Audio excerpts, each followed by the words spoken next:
trio nessa mesa redonda. Boa tarde. Isso aí. Acompanhando aqui as análises do Lula, de vocês aí, sobre os bastidores das campanhas e a família Bolsonaro atirando para todo lado, né? Eles estão gerando arestas no Brasil inteiro, né? Arestas em São Paulo com esse Gil Diniz, que é o carteiro reaça.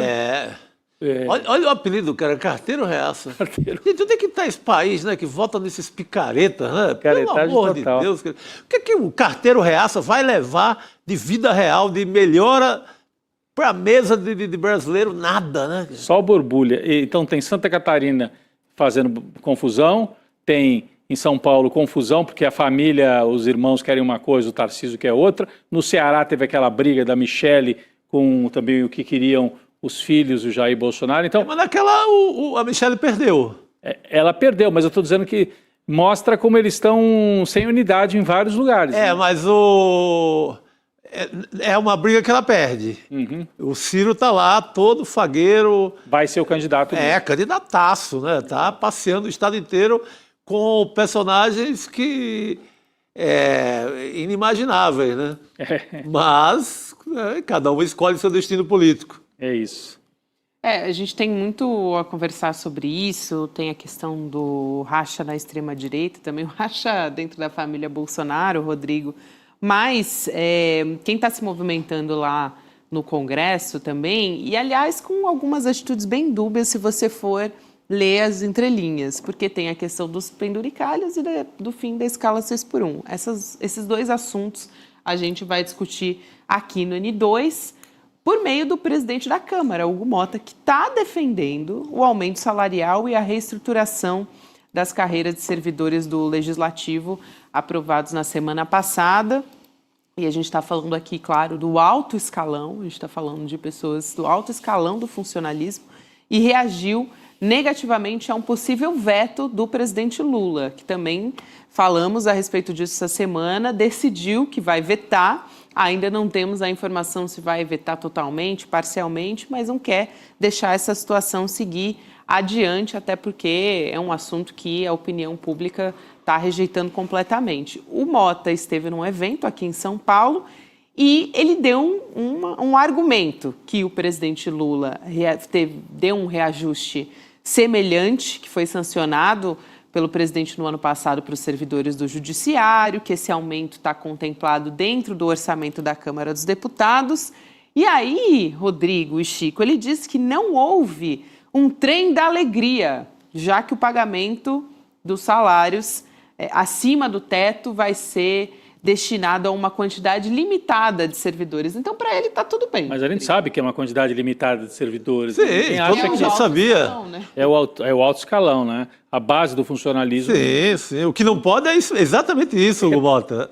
Isso aí não pode. É isso. E o mais, assim, vamos dizer, curioso dessa história é que, apesar dele ter falado isso, e também assim sinalizado que tem uma rejeição pelo veto do Lula, ele também elogia o Flávio Dino. Ele está querendo agradar todo mundo. O Hugo Motta, desde o começo do mandato, ele foi eleito nessa corda bamba, né? Fazendo acenos para a extrema-direita bolsonarista e acenos para o lado do PT e do governo, até por isso ele acabou tendo apoio de todo mundo. Depois, ao longo dos 3 primeiros anos aí do governo Lula, dos 2 primeiros, pelo menos, não, o terceiro também, aliás, eu falei errado, né? No começo era o Arthur Lira, que era o presidente da Câmara. Então, ao longo desse terceiro ano do governo Lula, o Hugo Motta, apesar de ter sido eleito querendo agradar os dois lados, pende mais para o lado da direita, né? Então, ele tenta acabar com o governo, ele faz aquela derrota no caso do IOF, ele impõe uma série de derrotas ao governo. Agora, ele está querendo agradar de novo o campo da centro-esquerda, porque ele precisa desse campo na eleição lá na Paraíba. O Chico sempre lembrou isso, desde o ano passado, né? Foi vaiado agora no carnaval de rua, no pré-carnaval de João Pessoa. Num evento, o Folia na Rua, que ele mandou 1 milhão de emendas para fazer o evento. Olha, ele quando falaram o nome dele, cobriu aquela vaia sem fim. Então, ele começou a complicar a eleição com aquelas manobras malucas a favor da extrema-direita. E agora ele sinaliza, como disse a Gabi, por um lado e para o outro. Então, de um lado, ele defende os aumentos abusivos aí para funcionários, né, que é uma demanda do Centrão, defende as emendas parlamentares e tal, mas de outro ele fala, peraí, o Flávio Dino até que está certo com essa história dos penduricados. Ele fala que a decisão foi muito feliz, que o Brasil precisa colocar o dedo nessa ferida, quer dizer, é um contrassenso completo. Sem contar o fim da escala 6x1, né, também, que a gente está falando da base dos trabalhadores. Aí ele quer... Aí ele quer agradar. Apoia. Mas ele fica numa situação, né, quando o cara quer botar um pé em cada canoa, às vezes cai na água, né, Gabi? Então, esse excesso de esperteza, às vezes se volta contra o esperto, né? Então, um pé em cada canoa, uma hora ele cai, né? Para um lado ou para o outro, né? Ele agora começa a desagradar a direita, porque começa a fazer vários sinais para o governo, e aí ele defende os aumentos, mas diz que o Flávio Dino está certo, ele precisa escolher de que lado que ele vai ficar. Porque o Lula já disse, vai vetar esse aumento, né? Então... o Hugo Mota é uma situação delicada e corre risco mesmo na Paraíba, e a gente tem que entender essas declarações dele dentro desse contexto do ano eleitoral, em que ele e o pai, né, que quer ser candidato ao Senado lá na Paraíba, quer emplacar o pai. Corre risco, porque lá o Lula e o PT têm outros aliados já mais históricos, o veneziano, o Vital do Rego e tal, que devem ser candidatos fortes ao Senado. Então o pai do Hugo Mota tem dificuldades, e o próprio Hugo Mota, olha, se não se cuidar, corre risco ali na eleição para deputado federal também. Corre, com certeza corre riscos, e a gente depois vai voltar a falar sobre a história do fim da escala 6x1 e tentar entender, até porque a gente tem que ficar muito de olho se não vão tentar encaixar ali deixa que o trabalhador negocia com o patrão, sabe como é que é? Porque por fora parece, nossa, incrível. Livre negociação. Estão encampando a proposta, só que se eles alterarem o projeto da Erika Hilton, aí não vai ser tão bom assim, né, para o trabalhador. Vamos ver como é que vai continuar essa história. Mas antes disso, eu queria trazer um outro assunto aqui, gente, que também realmente a gente não pode piscar, né? Que é algum tipo de avanço, se é que dá para chamar isso de avanço, mas avanço da extrema-direita está acontecendo ali por baixo dos panos. O que aconteceu? A Comissão de Segurança Pública da Câmara aprovou o projeto de lei que cria o programa Minha Primeira Arma. Adivinha para que é isso, né? Para facilitar, para promover também o acesso à primeira arma de fogo que uma pessoa for comprar no Brasil. Não é meu primeiro emprego, né? Não é o primeiro minha primeira arma. Não é o primeiro a entrar na faculdade da família, não é a primeira arma. Vamos dar os nomes aos bois, né? Proposta de autoria do deputado Marcos Polon, do PL, e que recebeu parecer favorável também do relator deputado Zucco, que também é do PL, portanto, da extrema-direita, né? E uma proposta que está tentando dar visibilidade, possibilidade de vantagem de financiamento também da primeira arma. Então, é realmente facilitar para quem conseguir, né? Assim, é por meio de banco público, subsídios, conforme a renda de quem quer adquirir essa arma. Então, o segundo texto, o objetivo desse programa é ampliar o direito à legítima defesa. É sempre essa a justificativa, né? Vamos chamar o nosso convidado aqui, o Pedro Costa Júnior, que é cientista político, professor também. Professor, um prazer te receber aqui no N2. Seja bem-vindo mais uma vez. Bem-vindo. Obrigado, Gabi. Satisfação revela. Rodrigo, Chico, o maior brasileiro de todos os tempos. Ô, garoto! Assina embaixo sempre que o professor fala. Muito bom!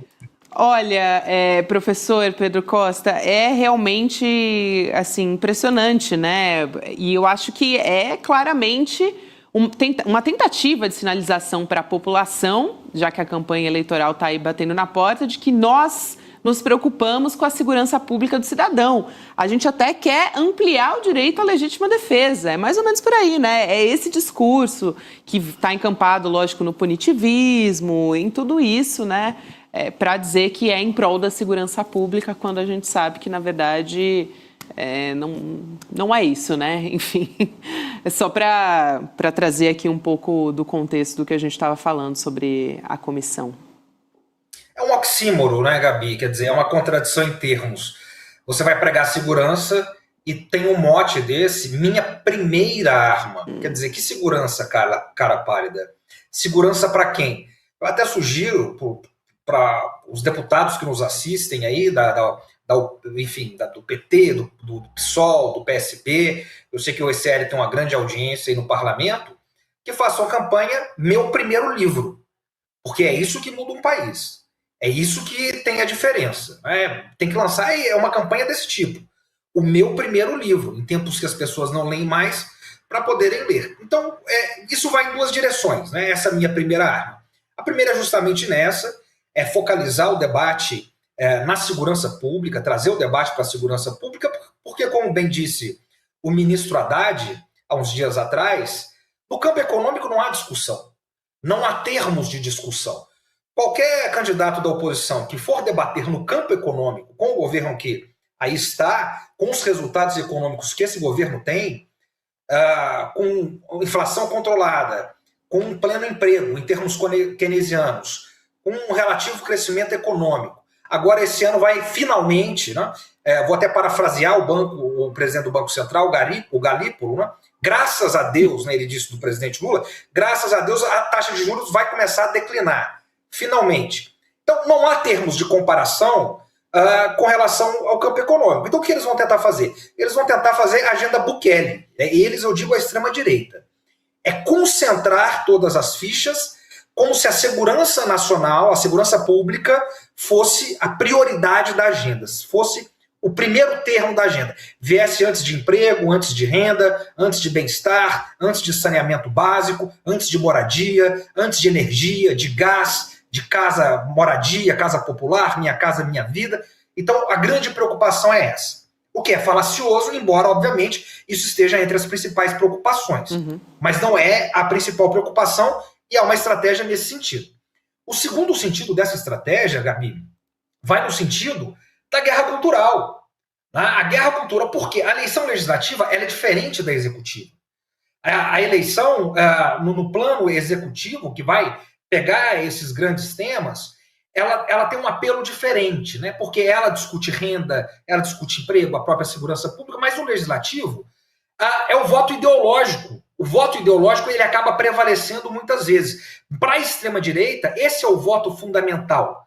E esse voto ideológico vai se pautar nessa ideia do direito às armas, da minha primeira arma, como se diz aí, da primeira arma desse eleitor. Então eles querem radicalizar.